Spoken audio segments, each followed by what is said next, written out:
My Dill said my house was perfect for the baby, then demanded I move out. She didn't expect me to say, "Sweetheart, this house isn't yours and never will be." What came next? Pure poetic justice. I was rinsing dishes when Delaney placed a mug beside me, said it calm, rehearsed like it was normal. "You should start packing. This house is perfect for the baby." I turned, hands still dripping, the water falling onto the tile. She was rubbing her belly like she owned the place, my place. Before I could speak, Rowan walked in, all casual and warm, like it was Sunday brunch. He leaned on the counter beside her and said, "The guest room's too small for a crib. Mom, Delaney needs the master. She'll be nursing." I just looked at him, my son, the same boy I used to carry in one arm while folding laundry with the other. "You've always said this house is too much for one person." Delaney continued, tone sweet as syrup. "It'll be better for everyone if you find a quieter place. We even toured a few rentals for you, something manageable." She said it like a kindness, a gift, like I should say, "Thank you." I dried my hands, slowly folded the towel and set it on the counter. My voice stayed even. "And where exactly do you plan to put me?" Rowan shrugged. "There's a unit on Grayfield, one bedroom close to the bus line, the same bus line I spent 20 years commuting on so I could raise him in a real home." I didn't answer them, not fully, just nodded and walked out to the porch like my body needed air. They thought I'd go quietly. They didn't know what I already knew, the closed laptop. They hadn't cleared the conversation I overheard last week when they thought I was in the garden. They didn't know I'd already seen the lease agreement with my name on it, half drafted on Rowan's desktop, ready to be printed. They didn't know about the copies I'd already made or the call I'd made the day before to a friend who owed me a favor. No, I wouldn't argue. Not yet. I'd let them believe they'd won.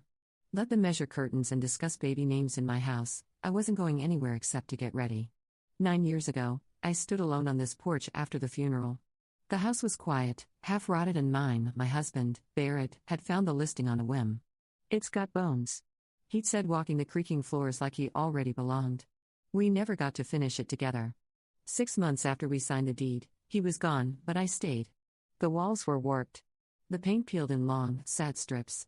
The porch sagged like a tired sigh.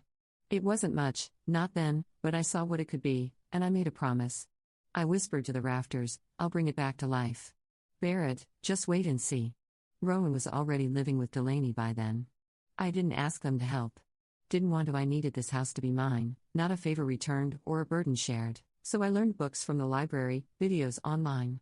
I watched and rewound and watched again, and then I did it. I hauled out old linoleum and laid each tile by hand, cut insulation until my fingers bled. The fireplace took me 3 weeks. Chipped mortar, reset every stone, one blister at a time, the crown molding. 4 months I stained it in the garage, one brush stroke at a time while the heater blew dust at my ankles. I grew into the house as it grew back around me. The kitchen where I learned to level cabinets is the same one Delaney now wants to repaint in muted beige. The bedroom I sanded, swept and painted while crying into a cup of cold coffee. That's the one they called better for the baby. They didn't see the weight in the walls, the labor in the floors, they just saw square footage. I hadn't inherited a home. I had rebuilt a promise, and now Delaney wanted to plant her nursery as if that room were empty, as if my name wasn't soaked into the beams like sweat. I walked through the house again that night, touching every surface like memory. No, they couldn't just take it. But I needed more than rage. I needed a plan. It began like a slow leak, so quiet I almost missed it.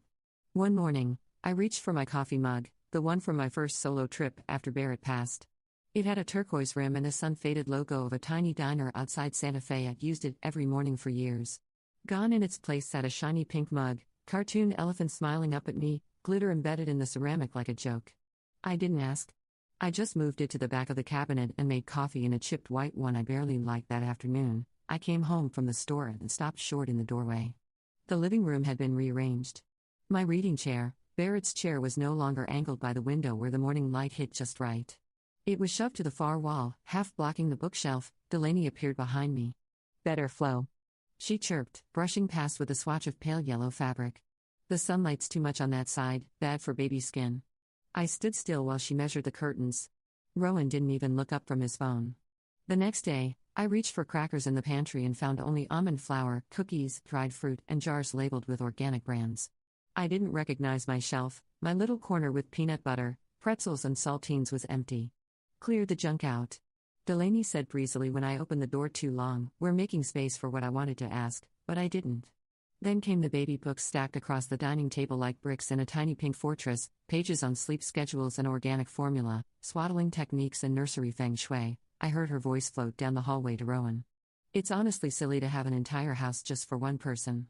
Doesn't make sense. They thought I was just a body taking up space, something outdated, disposable. But I was still here, and I'd started keeping notes, not just memories, facts, dates, comments, patterns. If they were building a case to push me out, I'd build a record to stand on, because the house wasn't the only thing they were trying to erase. The guest room shares a wall with my office. I'd been sorting some old papers when I heard them muffled at first, then clearer as I turned off the desk lamp and simply listened. Delaney's voice tight and low. Once we refinance under both names, she can't just take it back. It'll be ours legally. Then Rowan quieter. She's old, she'll cave, just don't push her too hard, too fast. I didn't move. I didn't make a sound. I simply sat still, my hands resting on the folder in front of me. My heart didn't race. It slowed. I'd already begun consulting with a legal clinic 2 weeks earlier, run by retired lawyers volunteering their time, quiet people, smart people, people who understood when a woman didn't want a courtroom fight, just protection. I waited until their footsteps creaked down the hallway, then slipped into the hall. Their door was closed, the house was silent again. I walked to the cabinet in the hallway where I kept the deeds since the day Barrett and I bought the place.